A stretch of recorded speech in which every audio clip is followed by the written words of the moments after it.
by Design podcast, where we discuss how to create fulfilling workplaces. I'm Manuel, and my guest today is Lynn von der Laden. My conversation with Lynn focuses on psychological safety, which has been her research focus during her master's in business psychology already. Fast forward to today, where she's supporting teams and organizations in creating collaboration that is effective, adaptable, and joyful. I've known Lynn for 3 years, and I appreciate how deeply she cares about creating work environments that welcome people to show up as their whole selves. What I found most interesting in our conversation is how she relates psychological safety to the nervous system, trauma, and status. So without any further ado, here's my conversation with Lynn. I thought this morning, how do I start the conversation? And podcast hosts always say, "Welcome to the show," but I don't have a show, so we'll dive right in. I thought a good place to start would be to say, what got you first interested in psychological safety?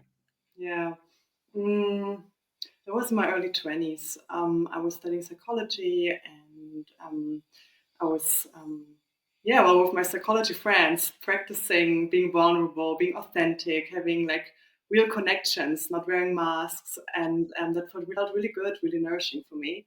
And that's how I wanted to live. That's how I wanted to go on with my life.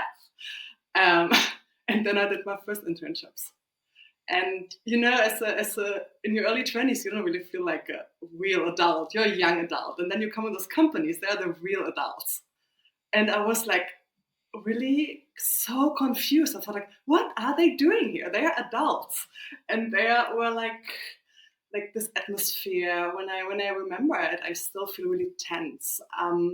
I felt like people were doing theater, business theater, kind of having fear of each other. Even me as an intern, having a question to an assignment seemed, it just felt super uncomfortable. I'm really sensible, so I'm also sensing a lot, and I felt like it needs to be possible it needs to be possible that, and so I first did then a research project in my university studies on authenticity at work to understand this topic better, and that led me to learn about psychological safety, do my master thesis, and that's how I learned about all those benefits of high psychological safety, like quality of work, productivity, learning, innovation, retention, and some more. And that's why I'm really excited about this topic. When you were telling about your studies, I sometimes wonder, when you study psychology, weird to feel like, oh, everyone's analyzing me and I'm analyzing them, and how is that? I was interested in the psyche. I still am. So yeah, I guess we did some of that, but it's not like you're looking at your kommilitonen in German, like the people you study with, and try to analyze them from afar. It's more like that you have really good conversations about your childhood with your friends.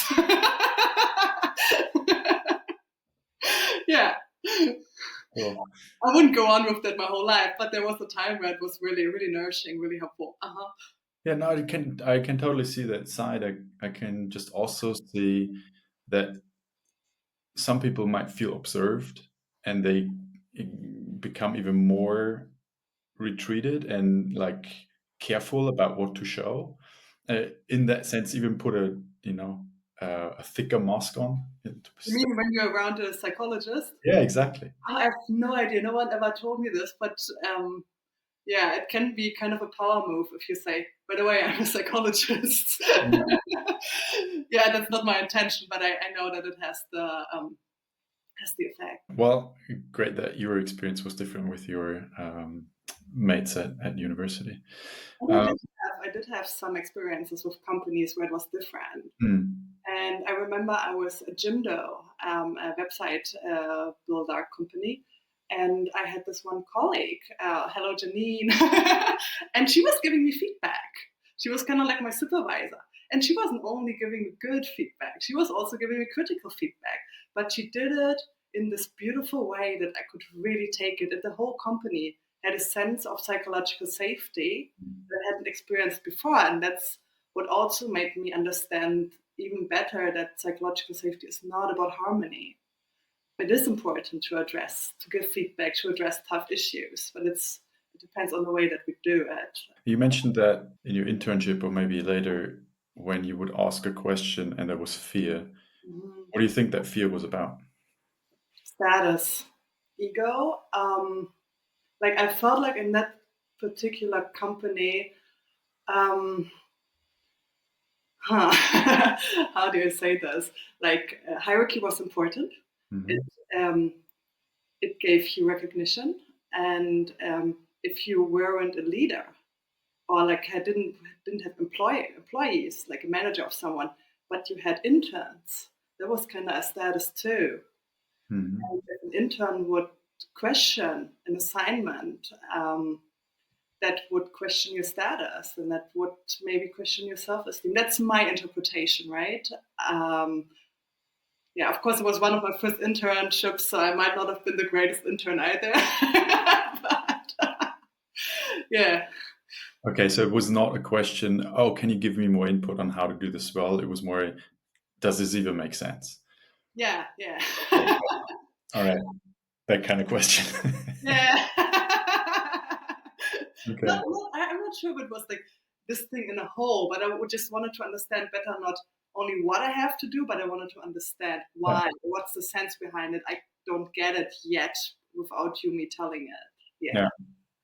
So, and then maybe that person didn't really have a great answer for that, and that created the fear of, oh, I should have an answer. Yeah, that's my interpretation. That's a Yeah. psychologist in me, right? Who's interpreting. But I also remember in another company, where I was questioning something. I was still an intern. I think I made some trouble as an intern at different companies by asking questions. I was in a meeting and it wasn't just a question, I was raising concerns about something that the manager of the team had proposed. And then later he gave me the feedback, look, it doesn't really feel comfortable if you question me as a manager. Um, and I like that he told me that. Mhm. But still, I would love to be in a company where, yeah, we just work on creating something great, and our roles are not there for supporting our egos, but for living out our strength and building something together. Yeah. It's a high stakes because our whole society, I think, is built on trying to get recognition through work and getting our self-esteem to work. Many of us didn't get a strong self-esteem, strong sense of self, independent of what we perform, what we do from childhood. So yeah, I have sympathy for that, and I'm also. It's an interesting point that I never considered.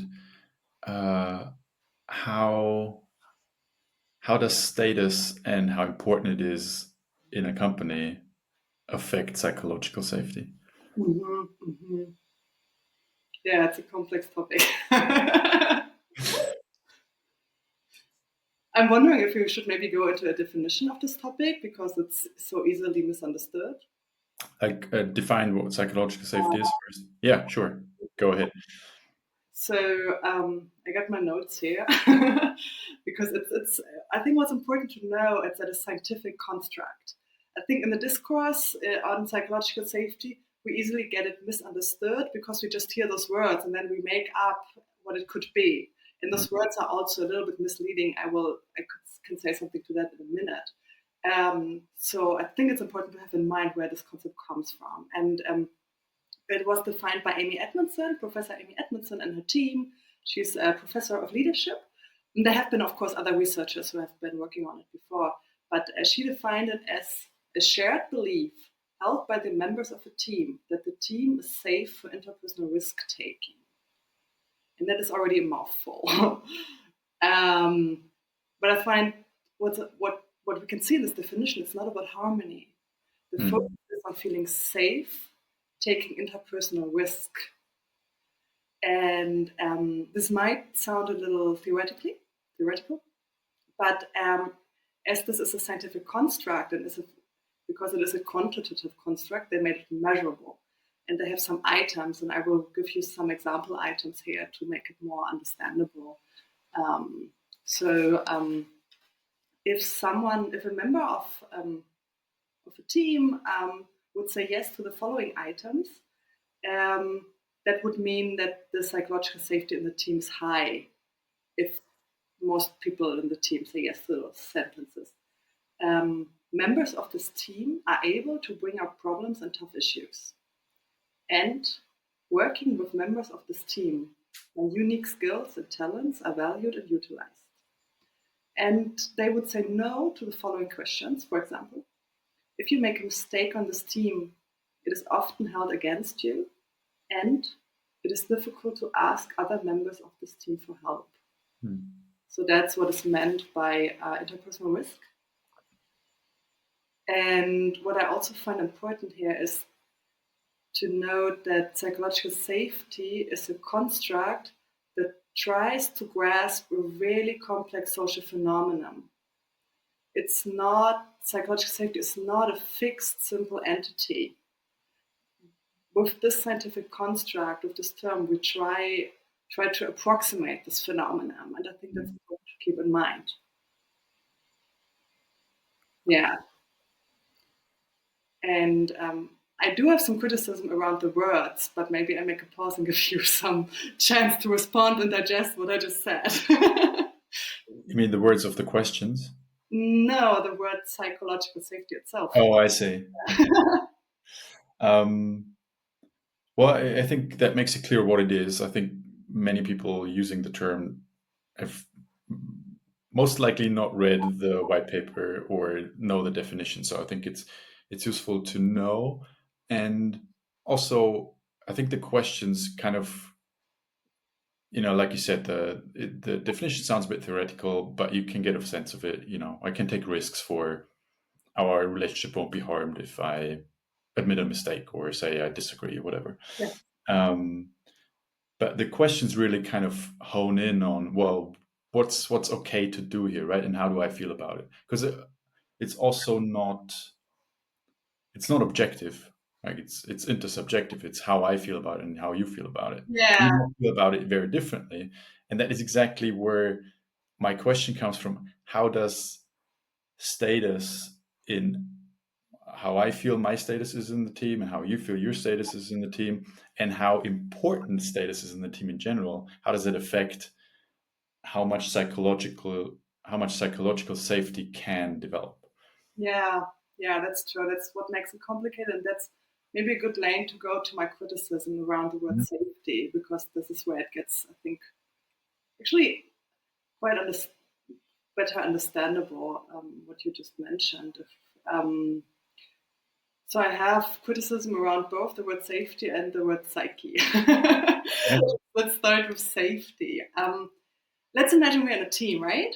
And I raise a tough issue, and you react defensive, or you might even get choleric, scream at me.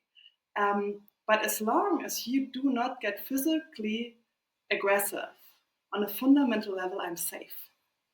There's Mhm. safety.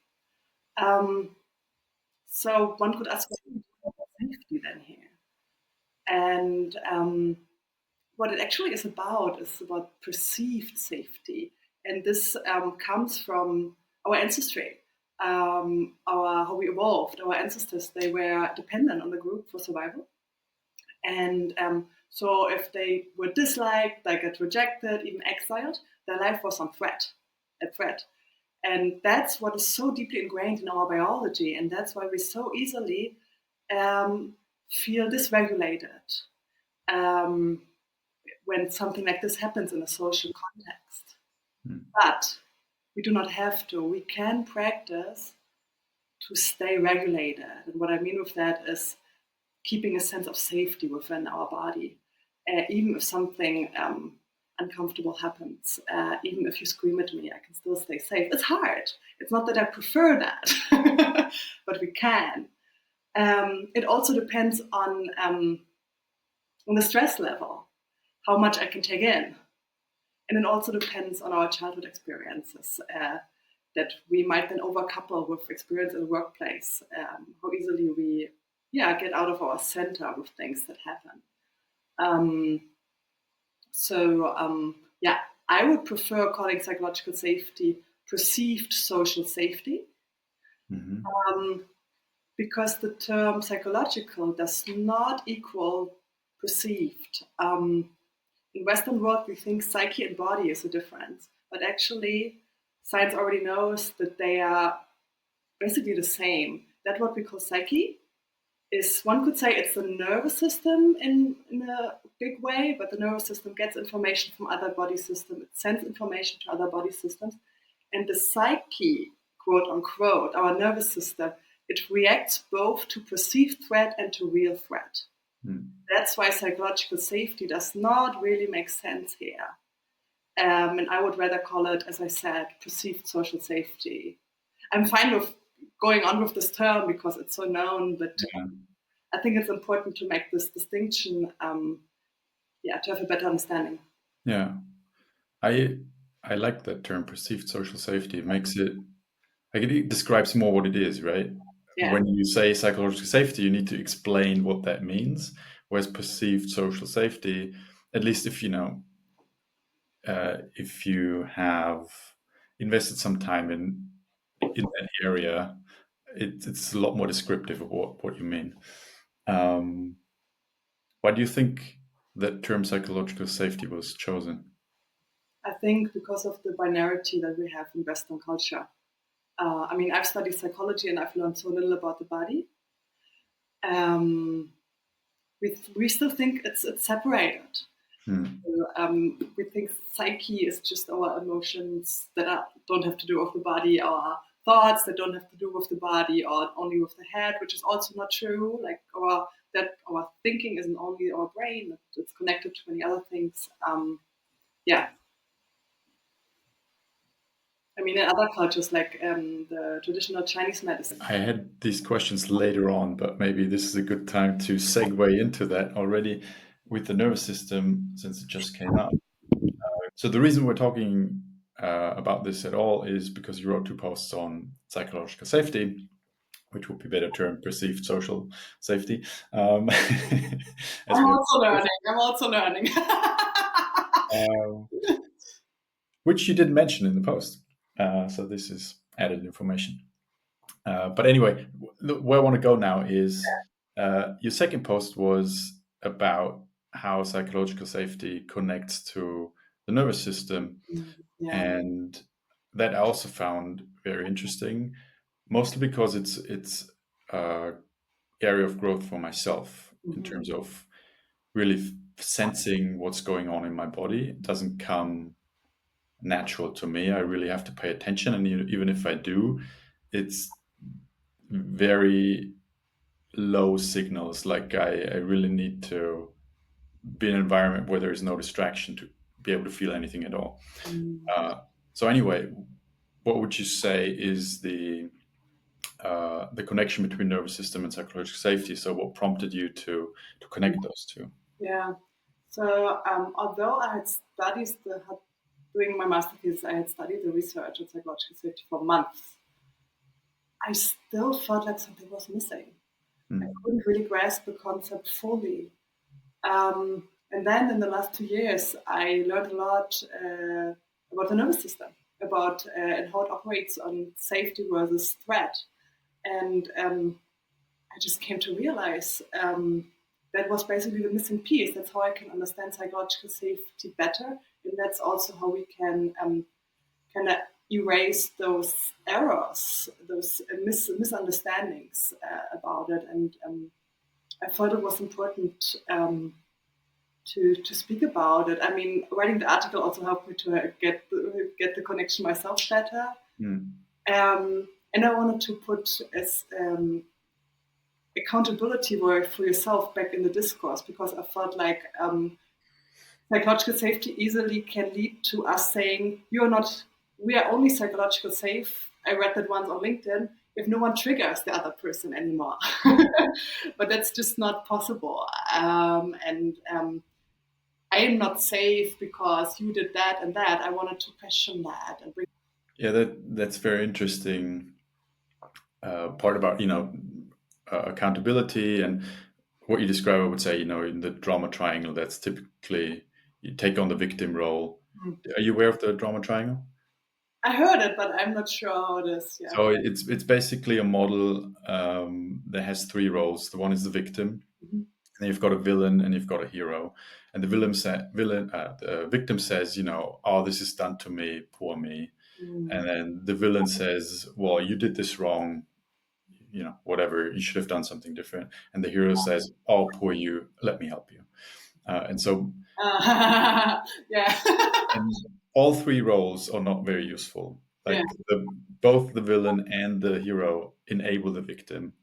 Um, but I think what is most common is on taking on the victim role yourself, like finding something in your environment that says, well, this is happening to me, and I am, I can't act. Mhm. This is happening to me. It's basically saying, oh, this space or this team is not psychological safe.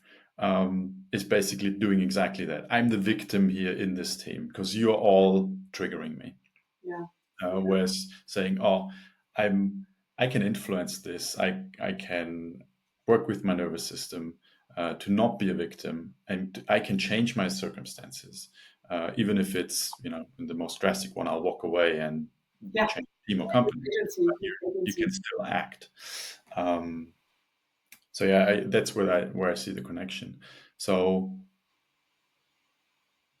what other ways we can work with it where when we do not feel psychological safe, and by working with our nervous system, what can we do? Mhm. Mhm. um, well, I think the most important thing is to practice finding safety in yourself in moments when you're not stressed. The more we find safety in the now, find joy, pleasure, and the more capacity our nervous system has in potentially threatening situations. That means bringing slowness. Oh no, let me start differently. There are two ways. There is co-regulation, Hmm. where people that you feel safe with can help you in a stressful situation, or just like also in a good situation. Animals even help you like calm your nervous system, but they are not always available. So self-regulation is a different way. And yeah, slowness is a big one. Try to bring more slowness in your life, because if your nervous system, how do you say this? Kind of having, yeah. So if we go slow with things, our nervous system thinks we're safe. Hmm. Also, looking around in the room like really slowly, 30, 360 degrees, helps the nervous system sense that there is no safety. Somatic awareness practices, there are different ones like slow yoga, Feldenkreis, whatever you like, to get in contact with your body can help. And there are many more. I personally learned a lot of practices from Luis Mujica, who is a practitioner of somatic experiencing, and his organization Holistic Life Navigation. I like his content. If someone wants to check it out, it's everywhere on the internet. You can find it. Yeah. Yeah, I made a half-hearted attempt to become better at somatic sensing a Yeah. couple of years ago. I started an audiobook, but then I didn't follow through. But it's definitely a topic of interest, but I don't know. So far, it hasn't become important enough for me to really dig in. Yeah. Uh, is there is there a simple practice that you would recommend to me, or say just start there? That's going to be 20/80 rule. You get a lot of benefit for um, very little effort. Yeah, I mean, we've said I brought, as we've discussed before, I brought one. We can do it now and talk a little bit after that, or Sure, later. let's do it. All right, all right. Let's see if afterwards we are still interested in talking, or we're just floating around and like, because that's what safety does too. It helps us. The more we feel safe in our body, the more it gives us ideas what else would feel good now, and the more we Mm. feel safe to follow that through instead of thinking we have to do this and this and this. Yeah. Yeah, Yeah. you can just sit comfortably. And I like to acknowledge that I got this exercise from Luis Mujica. So he's my teacher, and so it's not my own exercise. I didn't create it. Yeah, I'm just sharing it with you and Mhm. the viewers. So what we're doing here is we're feeling for the sensations of safety in our body, and safety can feel different for everybody, but it tends to feel like spaciousness, softness, peacefulness, being relaxed, being able to take a deep breath, feeling grounded. And yeah, as the word says, finding safety, or the term, it's not about creating safety. It's what we do is we're looking to where safety in our body already exists. Mhm. So you can start by taking in the room. Just slowly look around the room and notice and linger on the objects, on the people, if there are people, on the plants, the photographs, the colors, the lights, maybe the trees outside. Linger on the things that feel pleasant to you, that are pleasant to look at. And notice where you feel the pleasance. Where inside your body can you feel, oh, that's where I sense this tree in my body. Or that's where I sense this photograph in my body. That is where my body sees this plant. That is where my body feels the color. That is where my body feels the air I'm breathing in. Just pause and notice that first.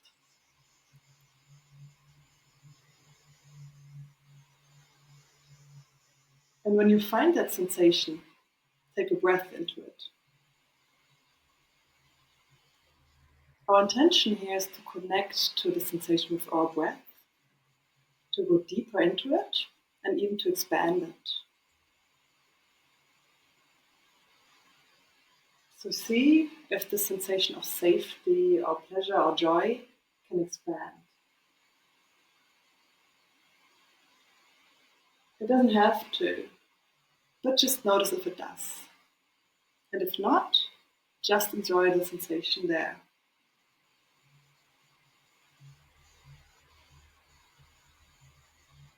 And then check in with the sensation. Inquire with it. Are there words? Are there memories? Are there images? Are there emotions? Are there desires to move? Maybe a stretch, a yawn, a laugh, a cry. Just ask it and see what it says.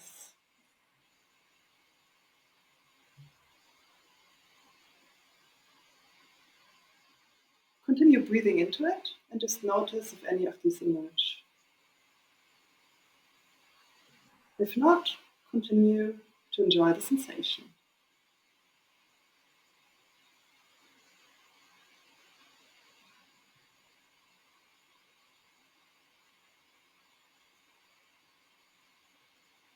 Yeah, always the little exercise. Welcome back.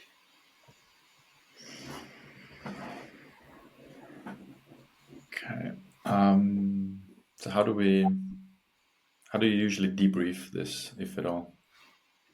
I don't because it's a practice that you can just do on your own. Hmm. Yeah. But when your, I don't know what you call it, teacher, Mhm. when your teacher first did it with you, how did you go on afterwards? It's a practice. I learned those practices when I had a really severe health condition that, among others, affects the nervous system. Um, it's not like this, like you do this exercise and then you're different. It's Mm. about learning a new way of being in the world, of yeah, focusing your nervous system on safety in the world. Um, we think that in order to solve a problem or solve stress or even trauma, we have to focus real hard on it. But there is a place for that, to have an understanding of things that happen that are difficult. But it also creates more stress, because then our nervous system is always in the past, always with the problem and things we're under threat, and that Mm. just creates more tension. And when our nervous system gets in connection with the now, I mean, people like Eckhart Tolle and so on, they are like the spiritual teachers. Buddhism that teaches about the now, right? And this is just a somatic practice for that.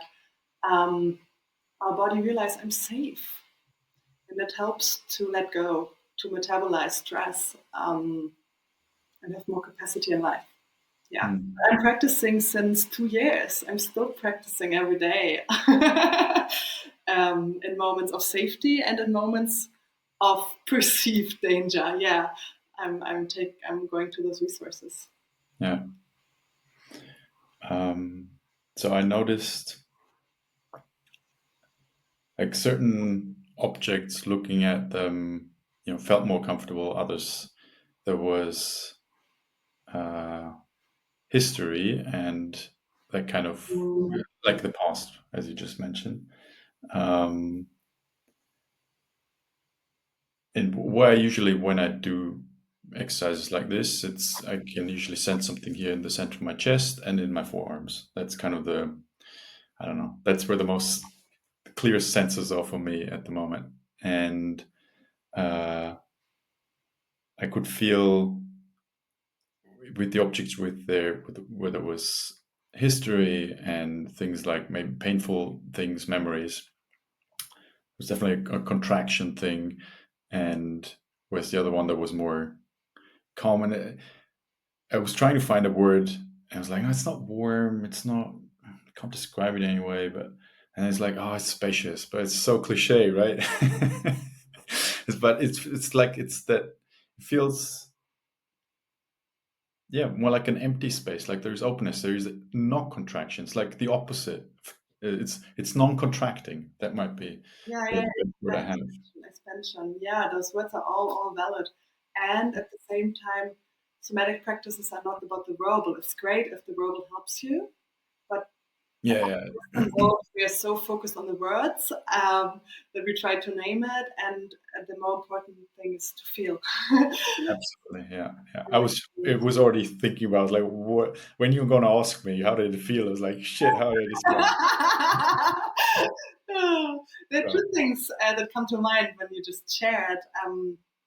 First, when you look at something and it reminds you of something, especially something stressful, we call it overcoupling. So the nervous system, because there was like something that was overwhelming for us, um, in the past, and then let's say this image, it reminds us of that. Mm. And the nervous system has saved it in our body, so that the next time we experience this thing, we are prepared. So we tense up to be able to fight or to run away or do whatever to save us. Yeah. So whenever something overwhelming has happened in the past and the body wasn't really able to metabolize it, it was overwhelming. Then this can happen, and piece by piece we can let go of overcouplings through the somatic work. It has been a big part of my healing, and still I have a lot of overcouplings. We can also have beautiful overcouplings, like a photo of your loved ones, of your partner, and like your heart just opens. Yeah, that about overcouplings. And if we're in freeze, some people are like in a chronic state of freeze, where the nervous system has kind of numbed out feelings because feeling has felt in the past too overwhelming, and we haven't metabolized out of this yet. Um, it can be hard to connect to the safety, because when our body thinks that we're under threat, uh, all what it wants to do is see where is the threat and fight it off. Like signs of safety are not important in those moments. So Mm. really gotta go slow, and maybe just start with our earlobes. Like, can I sense something there? And not expect anything, just relate. And if we cannot feel anything, and just feel that. Just feel, oh, I can't feel anything. How does that feel? Maybe piece by piece you will sense, oh, below this freeze there's a tension. Um, yeah. Yeah.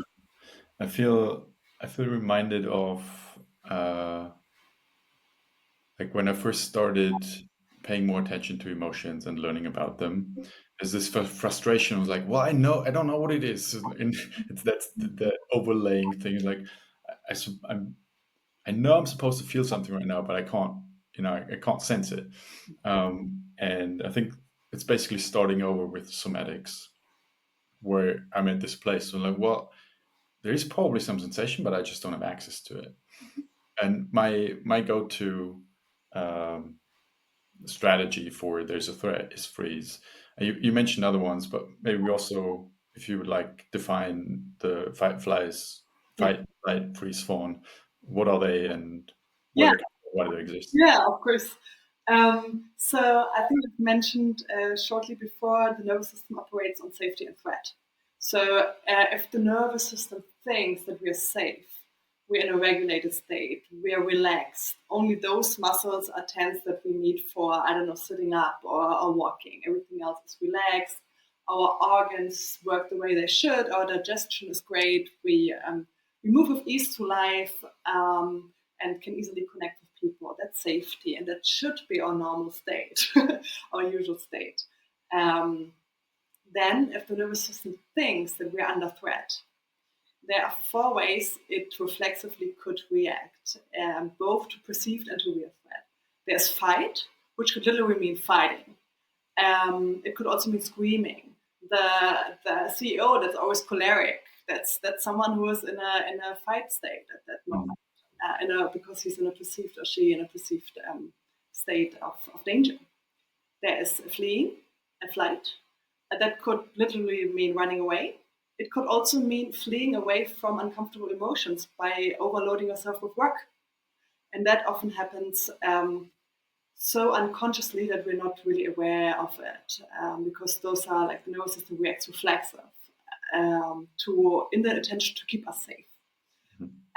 Although in this case it's only perceived threat, and it's we're running away from feeling because we don't feel or do not have the capacity yet to feel.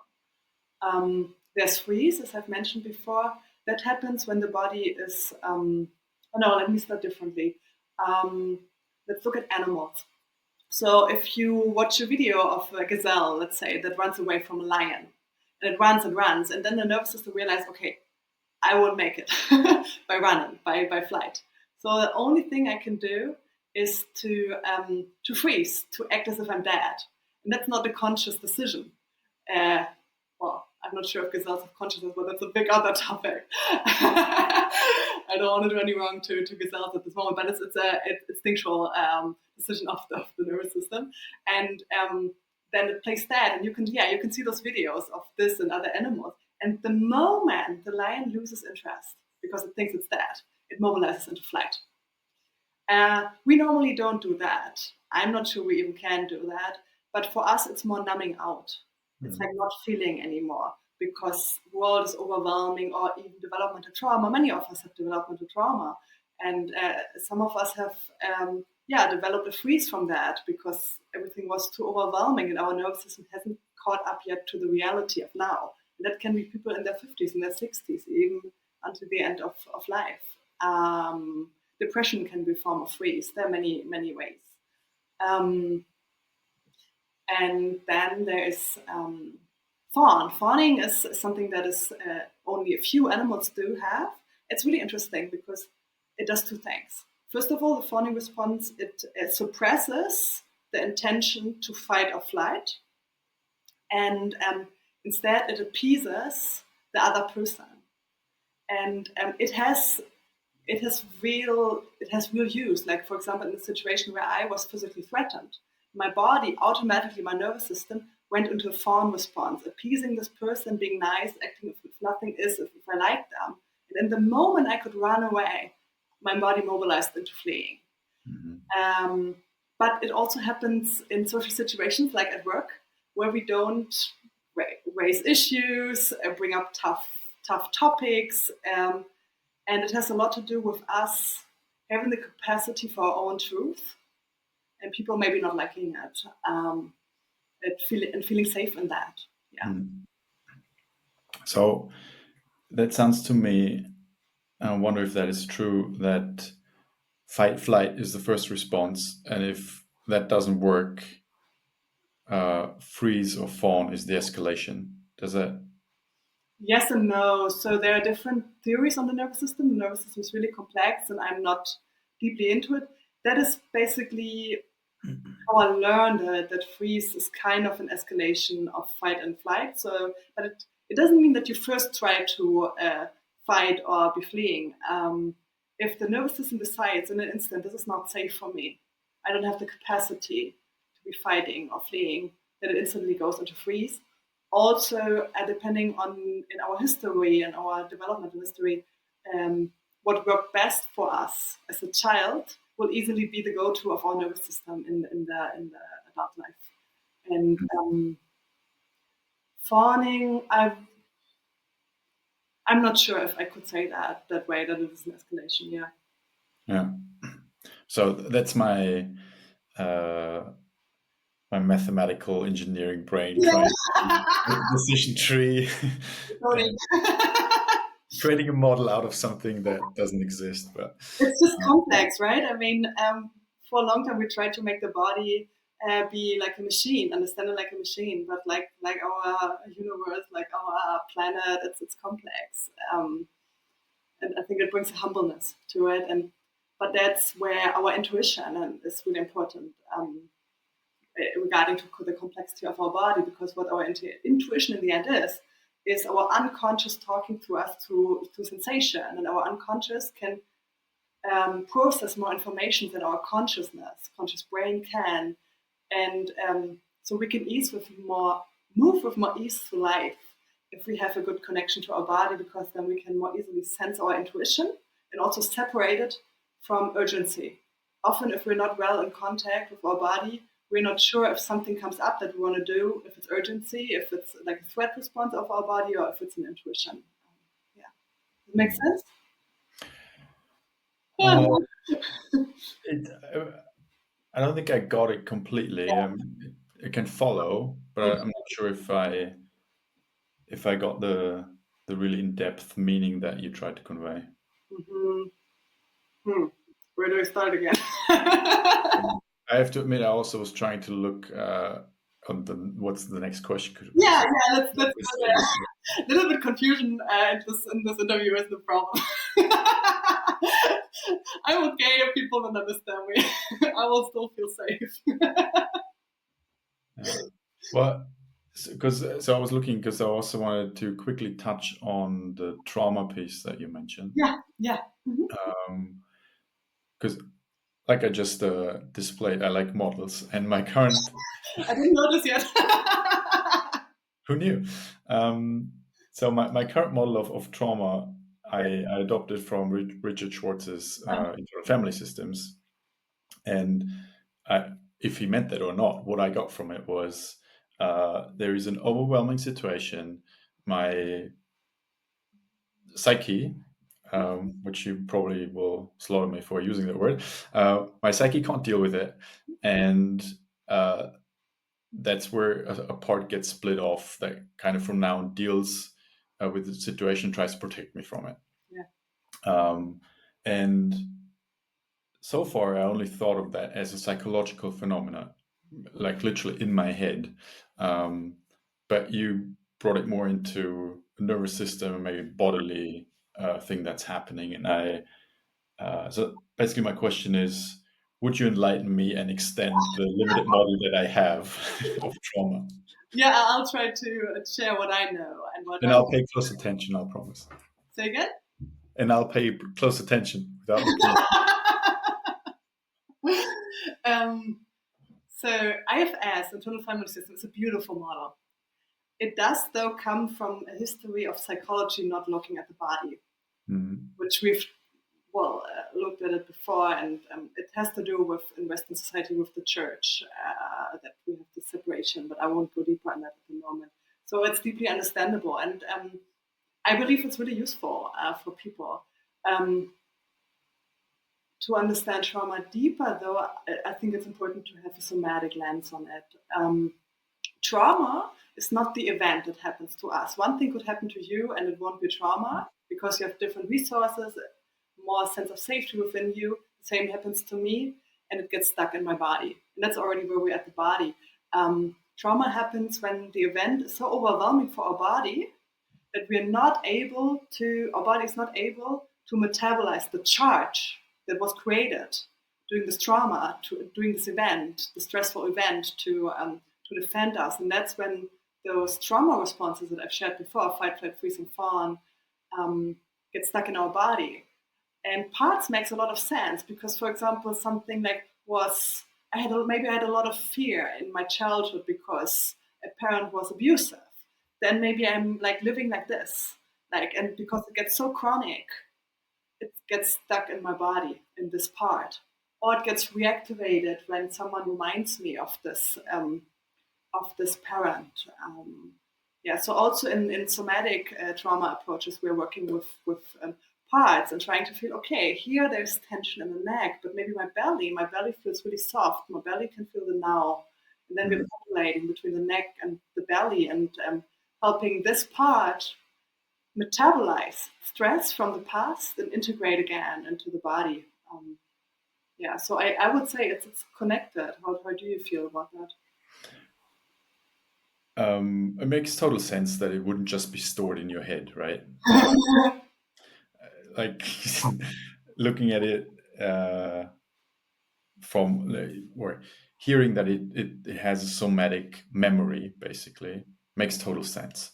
Like how would other mammals who are less heady, deal with that kind of thing? So that makes a lot of sense to me. It just adds more pressure on. All right, I guess I have to do some work below my neck to deal with certain things. I Yeah. would challenge that. I would challenge the word work, Okay. because that just creates more pressure. I know there's this term inner work, we got to do inner work, and so on. And I sometimes use it too because I have a better word. But it's more like relating to our bodies and Mm. learning to learn more parts of our bodies. And yeah, no pressure. And there's a reason why we sometimes feel uncomfortable and avoid feeling our body if we haven't done it yet, because maybe unconsciously we feel we don't have capacity yet to feel what's underneath the freeze. And that's Mm. why it's so important to go slow, to pendulate between the tension and the safety, and focus on safety, joy, and pleasure. Yeah. That makes sense. I think probably for a lot of people, the word work means something or something I have to do. Yeah, It's I should. Um, that's not how I meant it. For me, work is something I enjoy doing. So for me, it didn't have this connotation, at least not consciously. But maybe there is some of that. You're right. yeah. So looking at the clock, Yeah. we could go on like this forever and ever. Uh, but I would like to bring it back, so the nervous system piece to the psychological safety part that we started with. So how do you use that knowledge about the nervous system Mhm. to create more psychological safety in teams? Look, for me, it's always in the back of my mind, I would say.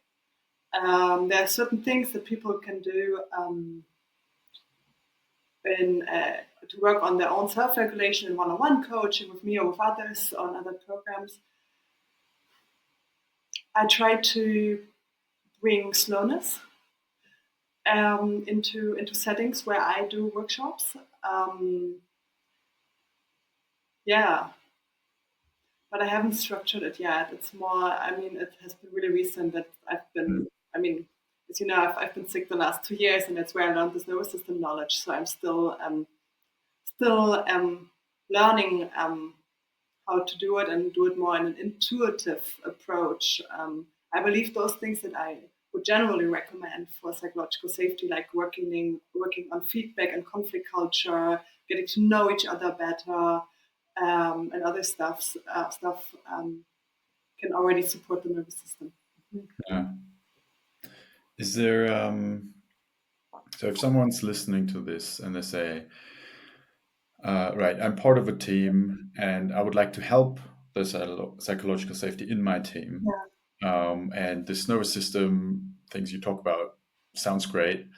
What would be an easy thing for me to try next week or tomorrow, Mhm. where I can kind of, don't want to call it low hanging fruit, more like I can try something out and see a response, kind of sort of like, oh yeah, actually this does Mhm. work, or this does have a connection to my day to day experience. Yeah. I would say two things. Generally, you can always practice showing yourself more vulnerable, not trying to be the perfect one, and being courageous and showing yourself less with a mask. And in terms of practices, there's a lot you can do, but one that comes to mind is check in and check out. And what I mean with that is in every meeting, a team meeting, one-on-one, work meeting, when you work on some project or so, check in. In German, we say, wie bist du gerade hier? In English, it would translate to what is present for you in this moment, I believe, which is not a general how are you, but it's more about sharing, am I maybe tired here? Am I with my head in another meeting? Or am I energized? And that helps us to connect to each other better, understand during the meeting when someone maybe reacts in a way that feels irritating, helps Mm. us to understand where they're coming from. Also, we feel seen by others through this practice. It might take some practice. If you feel really unsafe in your team, this might be quite a step, but it could be easy. Could not easy. Could be worth a try. Mm. Check out. I like to do the question I like, I wish for everybody. You say one thing you liked in the meeting. You say one thing you wished for, and it could regard the whole team. It could be about the facility, but also about yourself. And what helps this here is for the team to practice on a low level, doing feedback. And that's my experience is the more you practice feedback and conflict, often in a facilitated way, but also like yeah, on your own. Um, the what was I about to say? The easier it gets, the less you lose the fear. You get more safety with doing it. Yeah. Yeah. I think that's the the check in, the check out are an easy way to try this out. Definitely makes sense. So before we check out, um, how can people find you? You shared before, Yeah. I believe LinkedIn. So how can people find you and get in touch with you if they like what? Yeah. So I left LinkedIn. I'm about to leave it while we're recording. I still have a couple of days left. It's helpful for my nervous system to leave LinkedIn. If you speak German, you can find me at my website www.linvonderladen.de. And if you speak English, you can find me, or you can email me at mail@linvonderladen.de. And I imagine we'll put those links in the show notes, or how you say that with a video. I'll put it somewhere where people can read it close to this video. Definitely.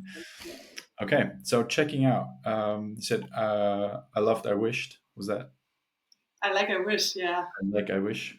All right, should we try that? Yeah. I'll start. I was really nervous about this interview when I'm honest. And then it just felt like a real good flow, and I enjoyed that. To have a good flow. Um, I wish I would have slept better, so I Hmm. would have been less tired. Yeah. What about you? Oh, I interpreted a wish for something in the future, or is it something I wished for would have been different? Both. It can be both. I mean, for the future, if we do another of this, I wish I sleep better the next time. Yeah. I really liked the conversation. I found it really insightful. I mean, this is topics I enjoy talking about, and you clearly have a wealth of knowledge in it. So I really appreciate you having this conversation with me and indulging in my questions. I really enjoyed it, and I wished. Now, so for me, the wish was more for in the future. Is like I, I don't know when the last time we spoke, but it was probably a few years ago. Yeah, Um, yeah. and so I wish that the next time we speak is not. in a few years, but sooner. Sounds good. I'm looking forward to it. And now I let you pick up your kids. Yeah, I'm gonna hurry to kindergarten because that might leave some trauma if I don't show up.